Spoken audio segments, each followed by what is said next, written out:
ধান পেকে গিয়েছে, তো এখন কাটার মুহূর্তে ধানগুলা, এবং ধানের ফলনগুলো অনেক ভালো হয়েছে, খুবই ভালো হয়েছে। কৃষকরা প্রচুর খুশি। আপনারা দেখেন ধান অনেক সুন্দর হয়েছে। তো আসলে এত ফলন হবে আমরা কখনো ভাবতে পারি না। এবছর প্রচুর খরা ছিল, আর খরায় ধান হয়, যার প্রমাণ কিন্তু আমরা দেখতে পেলাম। তো এই ধানগুলা কিছুদিনের মধ্যে কেটে ফেলবে। অনেক সুন্দর, অনেক ধান হয়েছে, খুবই প্রশংসা করার মতো। তো মহানবীর আলামিনকে অসংখ্য ধন্যবাদ যে এমন সুন্দর ধান আমাদেরকে দেওয়ার জন্য। আসলে ধান আমাদের প্রধান খাদ্য, এই জন্য এর উৎপাদনটা প্রত্যেকটা জমিতে করা উচিত। কারণ আপনার এটা ছাড়া চলবে না, আপনাকে প্রতিদিন খেতে হয়। তো প্রতিদিন যদি আপনি আপনার খাদ্যের চাহিদা পূরণ করতে চান, তাহলে এটার কোনো বিকল্প নাই। তো যারা যারা ধানকে ভালোবাসেন, তারা অবশ্যই চ্যানেলটা সাবস্ক্রাইব করে দেবেন। সর্বদা আমি কৃষিভিত্তিক যে নিউজগুলো, এটা আপনাদের মাঝে পেশ করতেছি।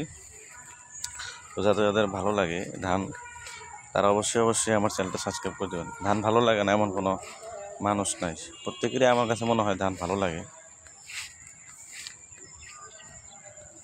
তো আমি চাই আপনারা আমার পাশে থাকুন এবং আমাকে সাপোর্ট করুন। দেখেন এই যে বৃষ্টি হয়েছে, বৃষ্টি হওয়ার কারণে ধানগুলো কিন্তু পড়ে গিয়েছে কত জায়গায়, এখানে ক্ষতিগ্রস্ত হবে। তবে ধানটা দ্রুত কাটতে হবে। যেখানে ধানগুলো পড়ে গেছে, কিন্তু ধানের ফলন ভালো হয়েছে। যেখানে পড়ে গেছে সেখানে একটু ধানের ক্ষতি হয়, ধানগুলো চিটা হয়ে যায়, পাকে না পাকার কারণে। কিন্তু যে ধানগুলা পরে খেতে, ধানগুলো আবার দাঁড়িয়েছে শুধু একটা জায়গায়, এই ধানগুলো পড়ে গেছে। দেখো এটা কোনো ক্ষতি না, অল্প ক্ষতি হয়েছে। তো বৃষ্টি হয়েছে প্রচুর বৃষ্টির কারণে এই অবস্থাটা হয়েছে। যাই হোক, সর্বোপরি ভালো নিচ্ছে। আমি আপনাদেরকে ঘুরে ঘুরে দেখাচ্ছি।